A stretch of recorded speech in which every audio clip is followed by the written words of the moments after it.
Alright, welcome to part 2 of the Incognito installation video. In part 1 we installed the board here and got the thing working in a machine which didn't actually work prior to the upgrade being installed. So now that we know it boots up, we need to reassemble the machine. And we need to route all this cabling, and we need to add the ATR swap button, which allows you to rotate disk images on the available drive numbers. So let's get started.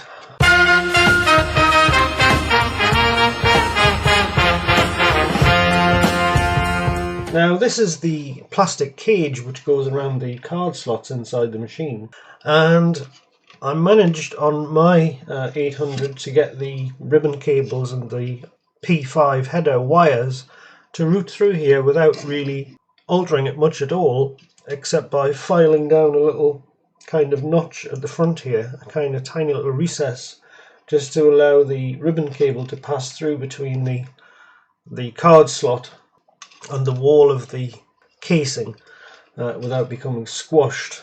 This is the actual cage out of my machine.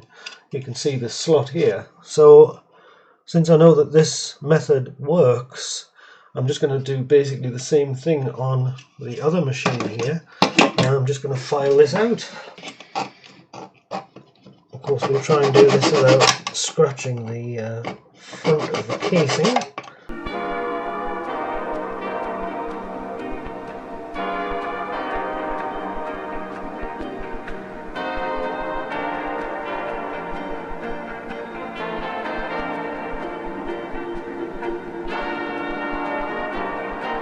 That should do the job. We've just got this notch here. I don't know if I can probably add some sort of dimensions in the video to help. But we'll test fit the thing anyway, just to see how it looks. So if we just undo the Incognito connections again, pull the board out. I'm not going to lie, it is tremendously fiddly to get this right. But so this cable here, we'll have a look at the routing of the cable while we're about it. When the cable is lying out flat, which I'm not going to pull it out flat because I probably won't be able to remember how to fold it up again, but it's got a sharp left turn here, like so, and then it turns back in under itself and then loops back. That's the way I've done it anyway. There's probably different ways to do it.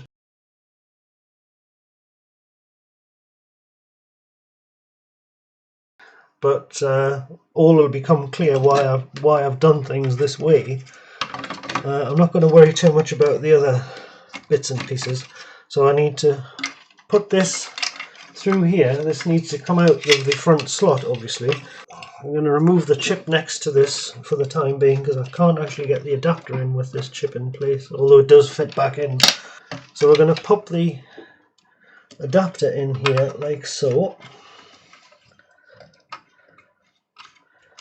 because I want to just see how it lines up, and then we'll just drop the board back down here. So you can see that whole folded up section has come through the little gap, and you can see that the gap's doing its job. It's actually a little bit too wide, but it doesn't make any difference. So there we are. That's allowing the cable, it's not going to get completely squashed when this frame is pushed back down. Now these wires as well, if we look around the side here, we're going to need to route the green and the yellow wires around the outside of this frame at the bottom here, because you don't want those to get squashed underneath. So they're going to route around the side here, and they also need to come up through the corner. Now can you see down here? Now you see that gap in the corner? That is where this little loom of cabling is going to come around. It's going to go underneath here, and it's going to go out through that hole. So I'll put it together so you can see roughly what it looks like.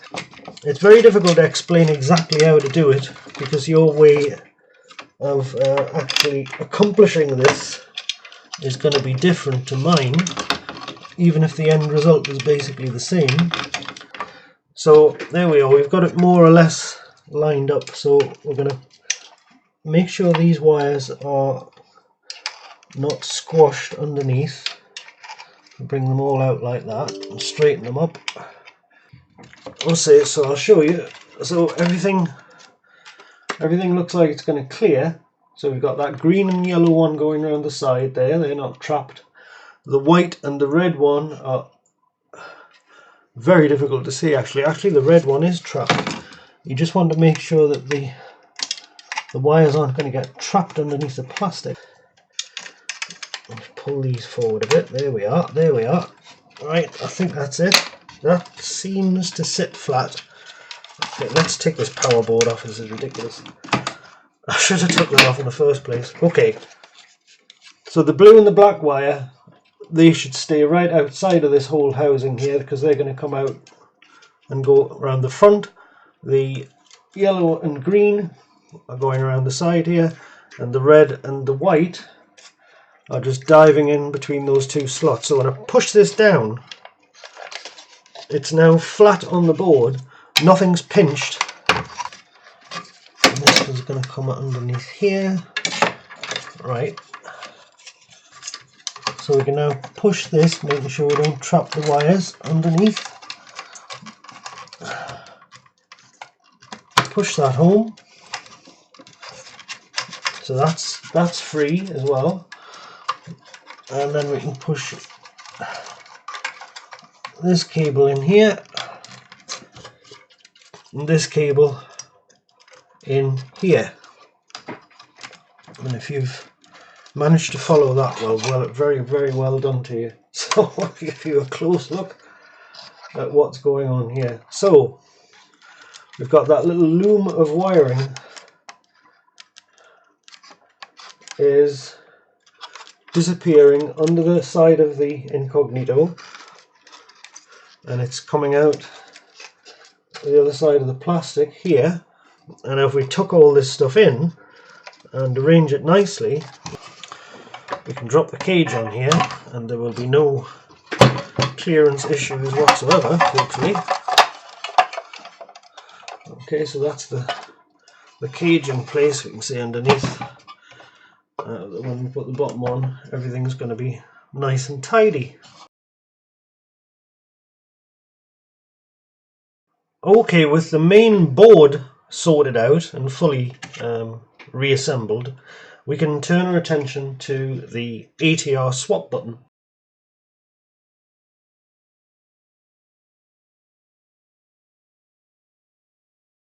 And we need to make a few alterations to this. We need to add, what we're going to do here is we're going to turn one of these LEDs into a hard disk activity light, so that when the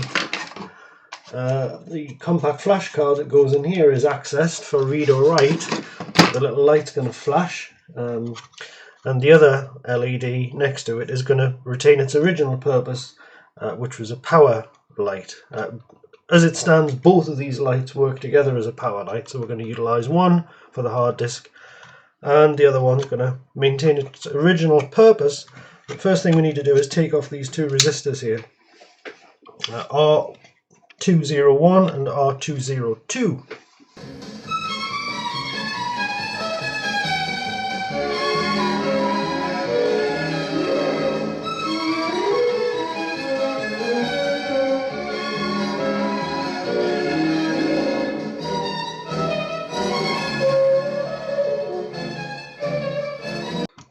Okay, so I didn't bother with the desoldering gun here because it's a bit blocked up, because I didn't have time to clean it after the last time I used it. I have been warned about that, so I've just took this stuff off the old-fashioned way. I've also removed the two LEDs as well, because we're going to replace those with high intensity LEDs, or at least something a little bit more modern. Okay, let's give that a little clean.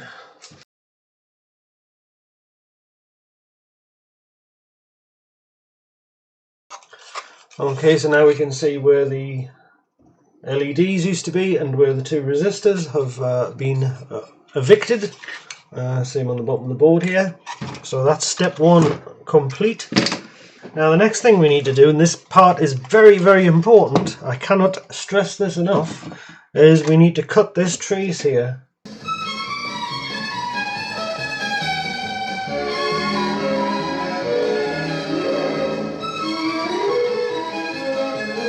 So this trace here, just where it joins to this track going across here, we need to cut across there to isolate this LED pin. Very, very important.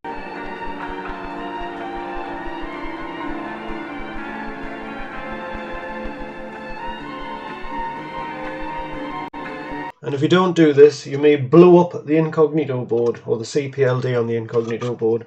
And if you don't believe that, I've actually done it. And I remember back in 2012 or so, or 2011, when I was doing this modification on my own board, I killed the CPLD on it, and I had to send it back to Sebastian to get it fixed, because I didn't have the means or the know-how to do so myself at the time.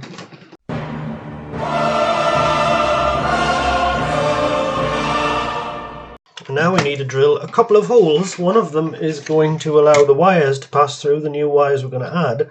The other hole is going to provide a screw hole for a support leg that's going to keep this section of the board from flexing, because you're going to have to push on it, and it's liable to flex when you press the button. So to just stiffen things up, so we need two holes here. I'll mark them off roughly where they're going to go.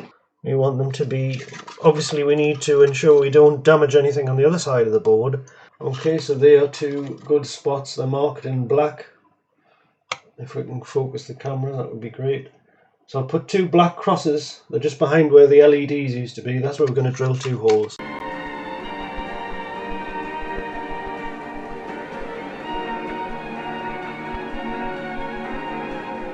There we are, two holes. And you can see at the bottom we've missed all the important bits. Now what we need to fit on the front here is a little momentary switch. Okay, so I'm actually going to put the two LEDs on first, since they kind of dictate to some extent the positioning of the switch. And they go in with the short leg on the right. Alright, they're nice and flat on the board, trim the legs down. Okay, now we can fit the switch in front. So I've got this tiny little momentary switch here. So we're going to spread its legs. You don't have to draw me any diagrams. Pity, she's going to get my ballpoint out.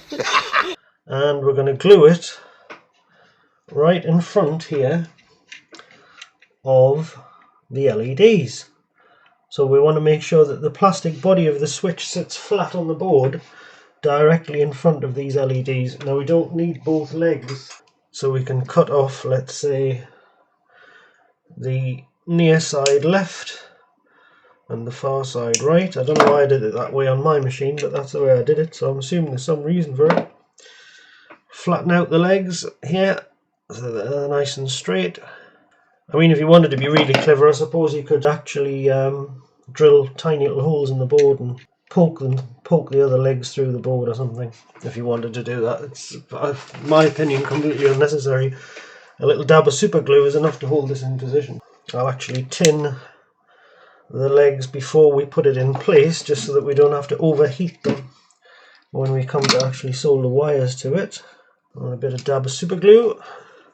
This is the way I did it about 6 years ago, so I have no reason to suppose it won't work.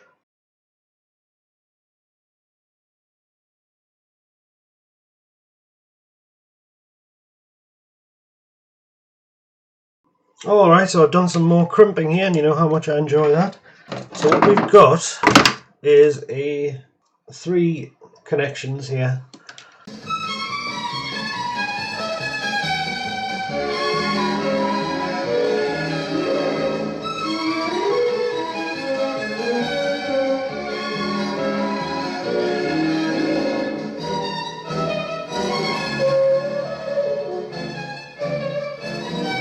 And they're going to go from this header here, they're going to travel down here through a similar route to the other wires that we did all the way across the board here. They're going to come out of a gap at the front of the shield here, and this is just going to dangle out the side. Now into this we're going to plug the other little cable that I made, and pin 1 corresponds to pin 1 and the colours, so they go in, when you plug them in they go this way. So just be sure you have some sort of consistent colouring scheme here going on, so that the wire at the left of this connector, which is the P6 connector, and so pin 1 on the P6 connector, I believe, on the left is our brown wire in this case. So our brown wire is going to be connected to that pad we isolated previously. So the brown wire is going to go to where are we? This pad here that we severed from the other trace, do you remember? And the other 2 wires are going to go through the top side of the board, through the left hand side hole we drilled. So our orange wire, basically pin 3, and the red wire have to come through the top of the board. So we'll poke those through here. Now this is so crucially important to get right, because if you get this wrong, as I say, you do have a serious chance of damaging the board. So check and double check and triple check is the only thing I can advise you here. So our orange wire, which is pin 3, is going to come around here, and it's going to go to the left leg of the switch we put on the front, and we'll just tack that onto there. I ended up attaching this momentary switch with industrial strength super glue, and I thought, even as I was applying it, the scope for potential hilarity there was quite considerable. Anyway, so this other pin 2 wire, and I'll show you this when it's all done, of course, is just going to hop straight over to the back pin of R202. So we can just shorten that one quite considerably, I think. So this is pin 2. Okay, going to the back of R202, which is one of the resistors we've taken off the board, and it's going to go down over like that, so it's nice and strong. So it's come through the top and then it's going back through the hole. No chance of it coming out. There we go. Nice. Trim that down a little bit. And then, last but not least, we've got our pin 1 wire, which, as I said, is going to go to that isolated leg of the LED. That looks good enough. Okay, so let's have a little look at what we've just done. So that's pin 1, brown wire in this case, and it's going to that pad of the LED we isolated. That's a left hand LED, so this is going to be our hard disk activity light, you see. And pin 2 went to the back of R202, and pin 3 went to our switch. And then we have one final wire, of course, because the other side of the switch is going nowhere. So we need another little jumper wire, and that is going to go from the back of CR201 to the other leg of the switch.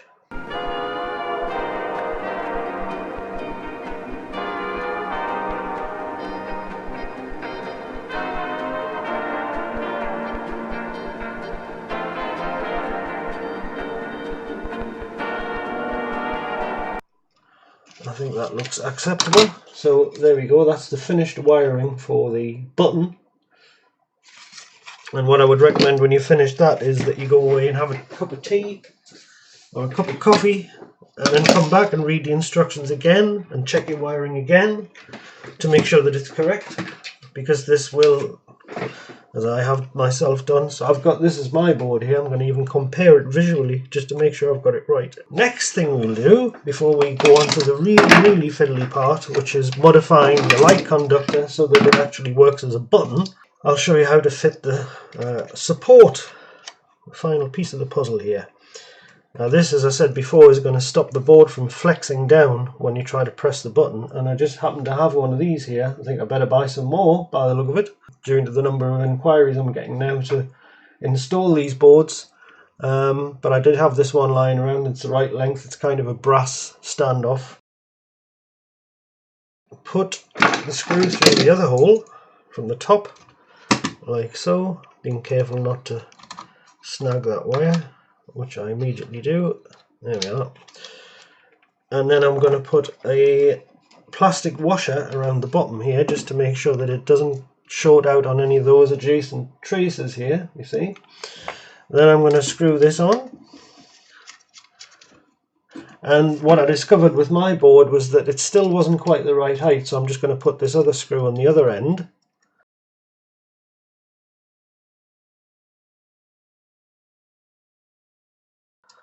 And when you do that, it is pretty much perfect. So we'll just tighten that up a little bit. We'll tighten the top. Let's put that plastic washer in a bit of compression and make sure it's nice and sturdy. So basically that is your power board fitted up for the button and the hard disk light. And we might come back and adjust the value, or put a current limiting resistor in there.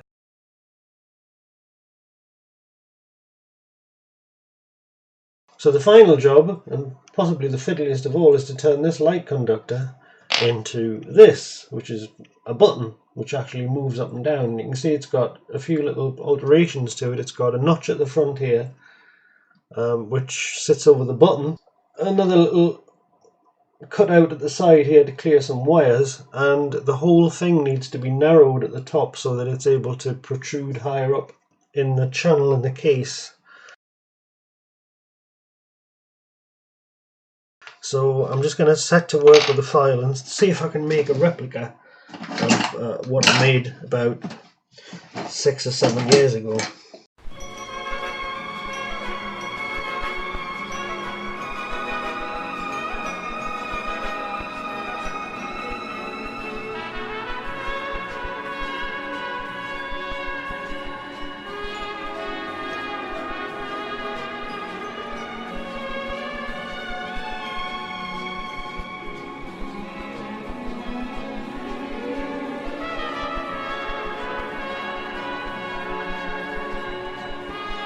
The front of the light conductor is going to sit right on top of that button there, and the idea is that when you press that, it closes the switch.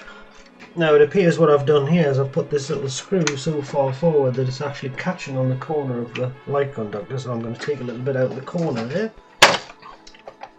Right, I think that's very close. That does actually press, and you can hear it click. Lift it up.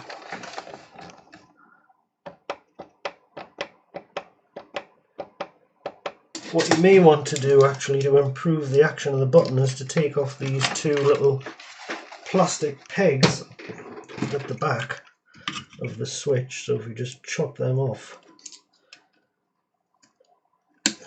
like so.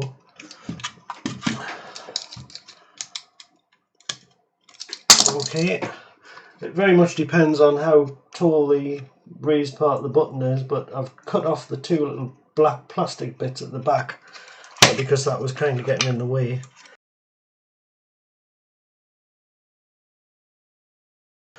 Okay, I've polished this up a little bit.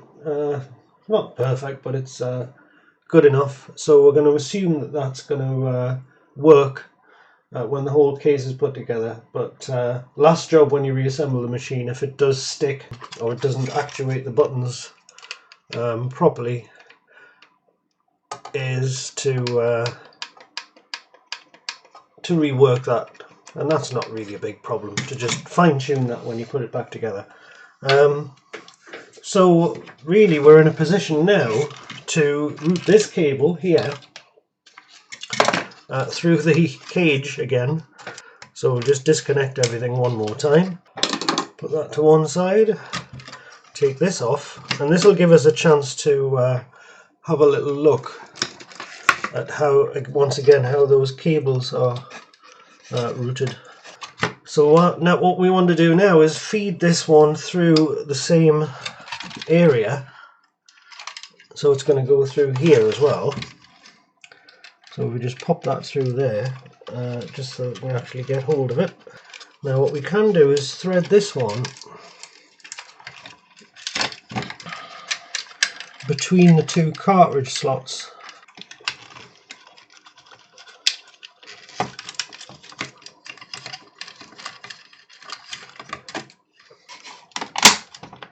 Alright, that was fiddly. So what I've managed to do here is route this wire through the front here. So this wire is going between those two cartridge slots, round the back of this cartridge, inside of this plastic housing, through the same little gap that the other wire is coming through here, and there was really no need to cut anything apart from the little notch that we made before for a ribbon cable, and everything has managed to find its way out in the appropriate place. So when we put the Incognito board back in, so we plug that header into there, and this one into the top, remembering that the brown wire is pin 1, and there we have pretty much managed to wire everything up. So there we have it. Let you have a good look. Try to hold it the right way up, how about that? Now we're going to put the shield back on, and we have to think about how we're going to route this three-way connector out of the machine. This part of the shield at the front, if I turn this round, down here, this part of the shield doesn't actually sit completely flush with the board, so we've got a little tiny little bit of clearance where we can feed the cable. Let's give ourselves a little bit of slack here and just run this cable along here and straight out the side. Drop this on here like so, and that cable is going to be quite happy just poking out the front. Alright, so now we can start to actually put the thing back together, and the first thing we need to do is put this bottom plate on, for which of course we need our little plastic fasteners.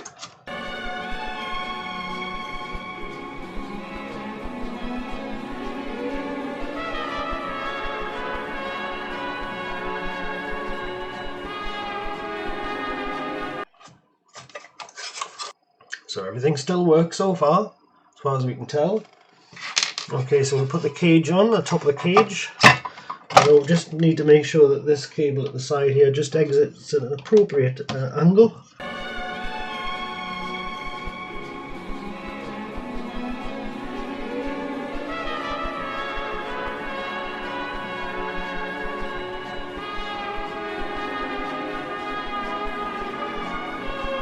Right, now we can reattach the power board.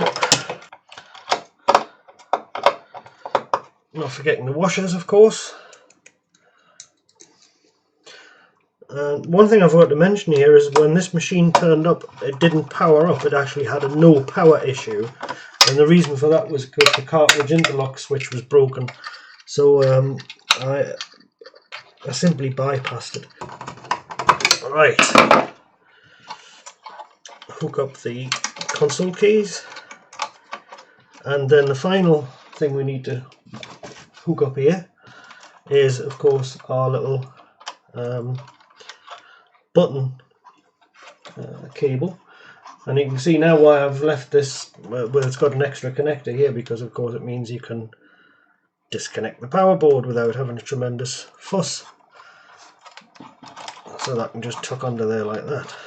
And this is where we're going to find out, I would say, whether or not we've got this button right, and this is probably where we're going to end up having to make some adjustments with it. Annoyingly, you can't really test the button until it's pretty much completely reassembled. Oh god, this fucking button!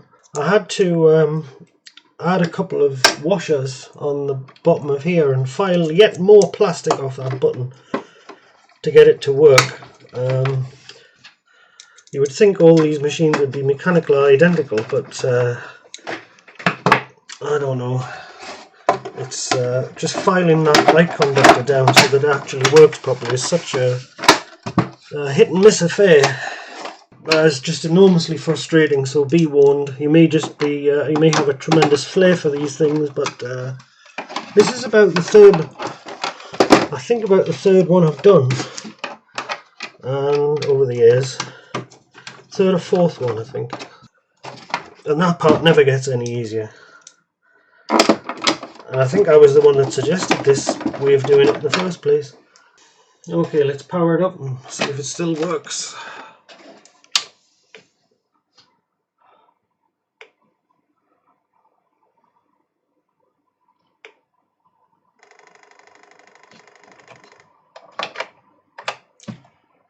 Well, right, good. So as you can see, our light conductor works here, and it goes click when I press it, finally. So let's test it, and let's test the hard disk LED. Alright, let's put a compact flash card in, pre-formatted, and let's see if we can see whether the hard disk LED works. You should get some variation in brightness when the hard disk works. You can just kind of see it there. It's not terribly effective. Okay, so let's test our ATR swap button using the staple Pac-Man Terrace test. We'll press L to go into the loader. Type a bit of the file name, and then we'll use the map file, which describes the mount points of the two ATRs. So that one's the ATR for side 1, that one's the ATR for side 2. So the map file is a script which will mount the first one on drive 1 and the second one on drive 2. Press enter on that. I'll reboot the machine. I'll have to press enter here. There's part 1 loading. And then when it requests the second disk, what we want is for the side 2 ATR to basically be on D1 and the side 1 ATR to be on D2. So to accomplish that, we just press the swap button and then we press enter, and it works. Oh, thank God for that. Alright, so there you have it. Incognito installed and working, complete with hard disk activity light and ATR swap button. What you will receive from Atari is the board, the ribbon cable that goes to the main board, and you will receive the 6-way wiring with the header that plugs into the P5 connector. You won't get the 3-way connector that goes to the button. Yeah, Atari doesn't include the momentary switch and the wiring for this side of the modification. I guess it's optional, you could say.